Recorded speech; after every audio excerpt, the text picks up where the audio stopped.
नमस्कार दोस्तों, स्वागत है आपका आपके अपने चैनल शिक्षा नीति में। दोस्तों, बिहार टेक्निकल सर्विस कमीशन के द्वारा जो 2019 में जूनियर इंजीनियर की बहाली निकाली गई थी 63 पदों पे, उसको लेकर एक नोटिस निकाला गया है। ये नोटिस कहें या फिर किसी को जवाब दिया गया है, आरटीआई वाला या फिर मेल वाला, वो किया गया है। अब इसको अगर आप देखेंगे तो कई कैंडिडेट मुझे बोलेंगे कि ये वीडियो क्यों बनाया, लेकिन ज़रूरी था, ज़रूरी आपको मैं आगे समझाऊँगा और उसको आपको समझाना भी ज़रूरी है।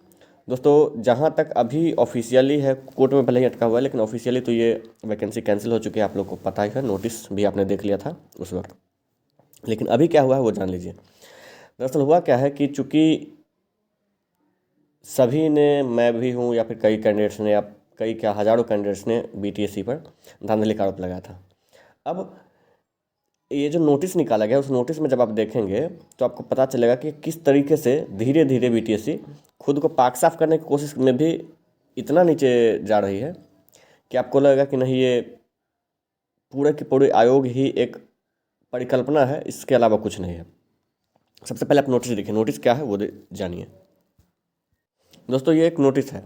ये नोटिस बीटीएससी के द्वारा भेजा गया है एक कैंडिडेट को। ये मैंने उनका जीमेल छुपा दिया है। उनको भेजा गया है कि भाई, आप, इन्होंने सवाल किया था कि क्या क्या हो रहा है, विषय क्या है, एक ही सत्र में 2 कोर्स किए जाने के संबंध में, शिकायत के संबंध में। ठीक है, शिकायत किया गया था। ठीक है, अब वो क्या है वो आप जान लीजिए। उसके बाद सामान्य विभाग में ये डायरी संख्या था जो 19/1/2023, और ये 21/2/2023, एक ही बार में दो। सामान्य प्रशासन विभाग को शिकायत किया था, उसने बीटीएस से जवाब मांगा। अब क्या है वो देख लीजिए। सबसे पहले तो ये आप नोटिस संख्या देख लीजिए 2023 का, और सामान्य प्रशासन विभाग का भी लेटर जो है वो भी 2023 का ही है। ये देखिए, ये लेटर भी जो है सामान्य प्रशासन विभाग का, वो भी 2023 का ही है, आप यहाँ देख सकते हैं।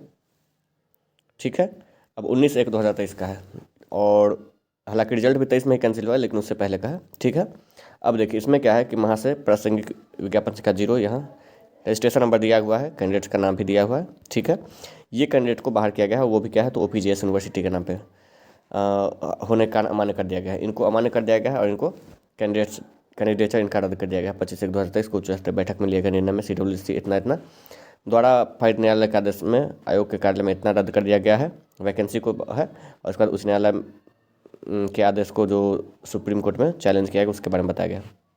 तो देखिए, सबसे पहले तो ये देख लीजिए कि ये जो कैंडिडेट है, ये जो रिजल्ट जो निकला था 2022 में, उसमें ये कैंडिडेट सिलेक्टेड नहीं है।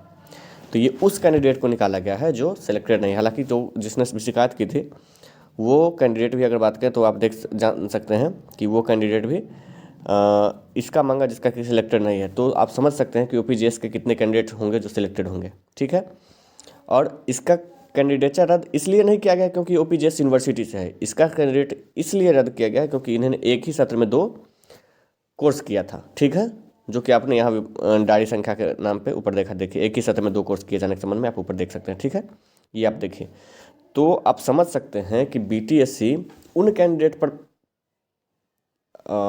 अपना गुस्सा निकाल रहा है, या फिर उन कैंडिडेट को हटा के खुद को बता रहे पाक साहब जो कैंडिडेट इसके सिलेक्टेड कैंडिडेट है ही नहीं, और खुद को दिखा रही है कि मैं। तो ऐसे में आप लोग समझिए दोस्तों कि किस तरीके से बीटीएससी कैंडिडेट्स को एक हवाबाजी कहें या फिर अंधेरे में रख रही थी। और इस तरह के कई कैंडिडेट्स होंगे जो उस वक्त थे। अब इसके बाद भी अगर लोगों को लग रहा है, ये तो मतलब वो हो गया कि सिलेक्टेड तो आप उनको कर लिए जो गलत थे, लेकिन गलत होने के बावजूद भी जो कैंडिडेट अनसिलेक्टेड थे उसको आप यहाँ दिखा रहे हो कि मैंने उनको बाहर कर दिया गया। मेरे पास रिजल्ट है दोस्तों, मैंने इनका सर्च किया है, ये रजिस्ट्रेशन नंबर मेरे पास पुराना रिजल्ट है जो 2 अप्रैल 2022 को निकला था। उसमें कहीं से भी इस कैंडिडेट का न तो नाम है और न ही रजिस्ट्रेशन नंबर है, पूरा मैंने सर्च किया है। तो आप समझ सकते हैं कि मेरा कहने का क्या मतलब है कि बीटीएससी किस तरीके से उसमें धांधली कर रही थी। फिलहाल तो ये पेंडिंग है कि इसका क्लियर होगा या नहीं, लेकिन अगर होगा तो किस तरीके से होगा वो देखने वाली होगी। धन्यवाद।